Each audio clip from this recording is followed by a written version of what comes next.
A complex storm system is on the way with actually multiple rounds of storms over the next week. So we got a lot to break down for you in this update. Let's take a look at the overall setup because here is the change. It's all complements of this deepening trough that will be diving in into our western regions. That's going to bring in some much cooler air, and some snow is going to start to fly again in portions of the Intermountain West. But out ahead of it, we've been dealing with a lot of warm air convection. In fact, record-breaking temperatures. It's been an exceptionally warm October, and that will continue with this southwest wind. Unfortunately, that is going to crank up the temperatures even higher, actually, and fuel the winds out ahead of our main system.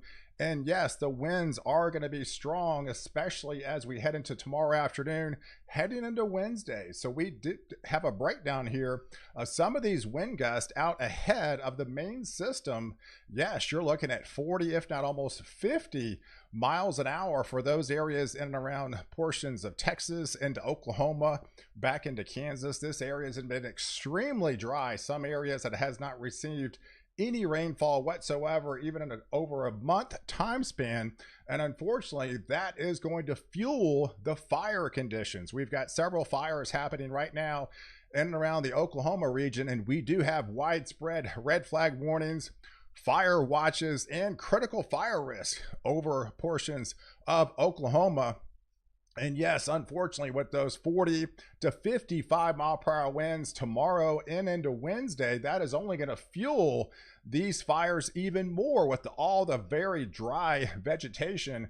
There is actually your winter weather advisories with some of the snow that will be flying into Wyoming, back into Salt Lake City, Utah. So yes, they're going to be getting some snow with that trough that will be diving in. And there's some high wind watches out further south across areas of Southern California and portions of Arizona. But as we head into tomorrow for your Tuesday, October the 29th, there is your deepening trough. So we're going to have a system that's going to dive in out of the Four Corners regions, and out ahead of it, we're going to be creating that lift, and that lift likely in the overnight hours on Tuesday night will likely overturn the areas. So instead of all that heat that's going to be fueling these storms in the middle of the afternoon, with a lot of records likely unfolding and breaking, unfortunately, on Tuesday, and at night, those systems will start to overturn, and we should start to see some showers and thunderstorms likely break out, originating into the western Oklahoma region, back into western Kansas, getting into central and eastern portions of Nebraska here, as well as into Iowa, swinging all the way well north into Minnesota, with those dew points cranking all the way to the Canadian border.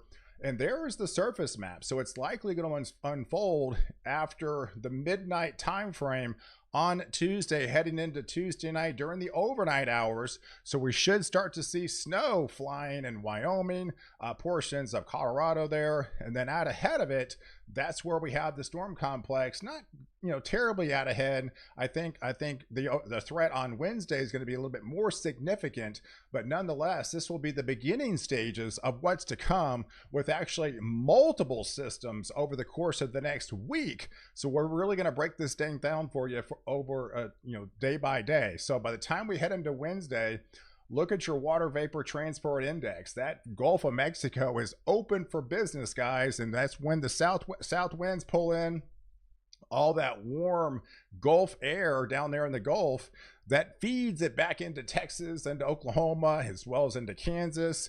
That swings it well north into Missouri, Iowa, back into Wisconsin, all the way into southern Canada. So it's going to be basically a transport of fuel, and that's going to be tapping into that abundance amount of moisture and that trough that will be diving in from the northwest, and that is going to spell trouble in the form of some severe storms, especially again as we head into the evening time frame. This would likely be after dark. Some areas would be into the overnight time frame, but likely we should see kind of a broken squall line start to originate in and around Oklahoma and Kansas, and fishtail further south into North Texas, eventually getting into Central Texas, but then points northbound into Arkansas, back into Missouri here, as well as into Iowa. Those showers and thunderstorms will likely turn severe with an upgraded slight risk for severe storms in the yellow shaded area, far extreme portions of North Texas, essentially around the Red River, back into Oklahoma, as well as into western or eastern Kansas here, as well as into western areas of Missouri. I think that's where storms are going to be a little bit more significant.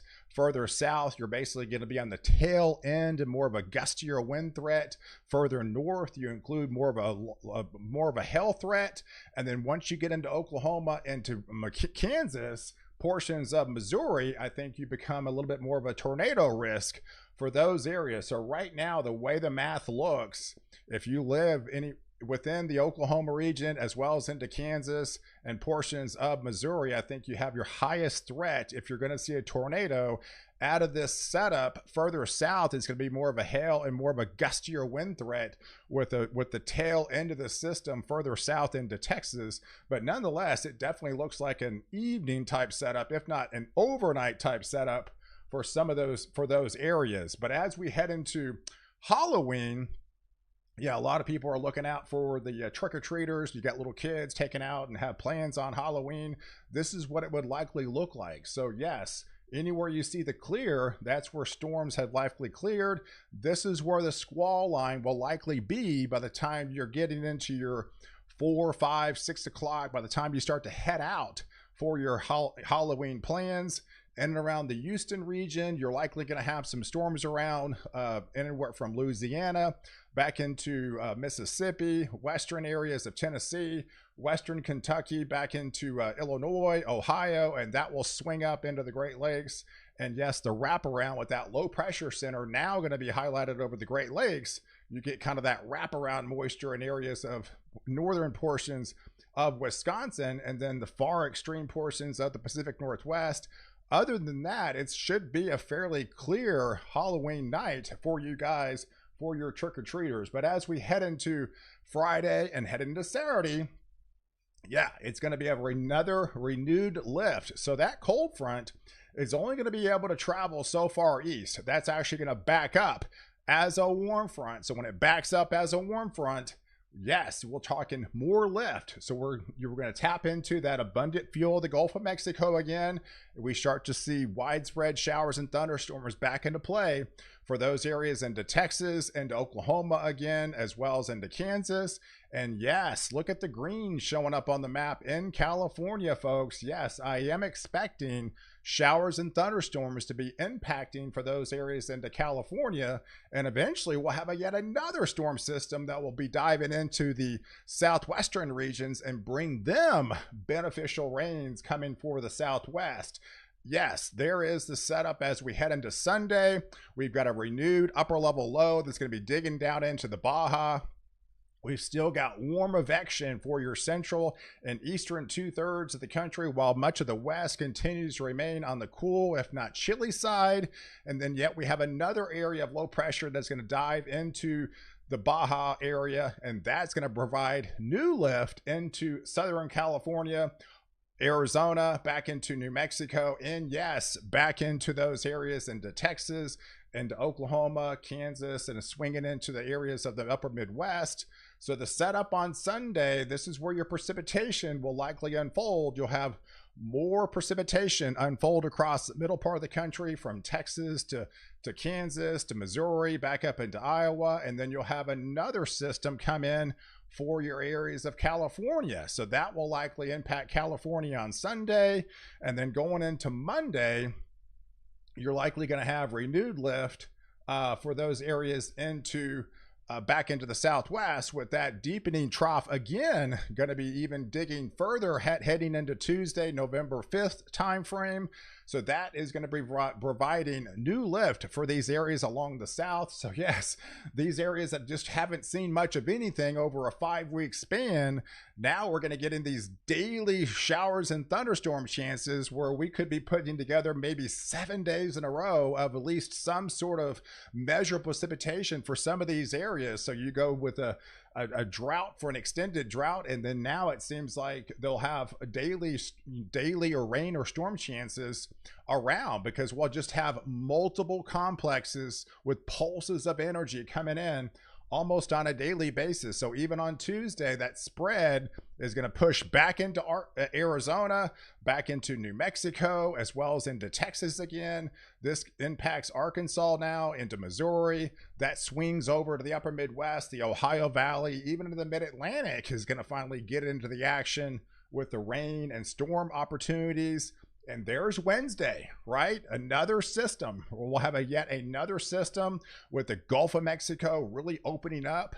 Look at the purple. That shows that's some high water content values for this time of year. For the first week of November, we could be looking at some very heavy and if not almost intense rains by then through Oklahoma through Missouri, back into Iowa. So we're going to really add up the totals on the rain prospects. But overall, back into the central and eastern 2/3, I really don't think there's that much colder air. We're going to have a lot of warm air convection. You're going to have higher dew points. So the overnight lows will actually be up comparatively where you should be this time of year. And the overall highs should be up as well, but not as significant as the lows. But overall, still plenty warm for this time of year over the next 10 days across the central and eastern 2/3 of the U.S., while the only cooler air is with that trough and successive multiple storm, troughs that will be coming in across the west. That's going to keep them on the cooler side for the foreseeable future. But overall, here's your rain prospects. So this is a far cry from what we've been seeing over the last couple of weeks. Well, we've gone weeks of just hardly anything.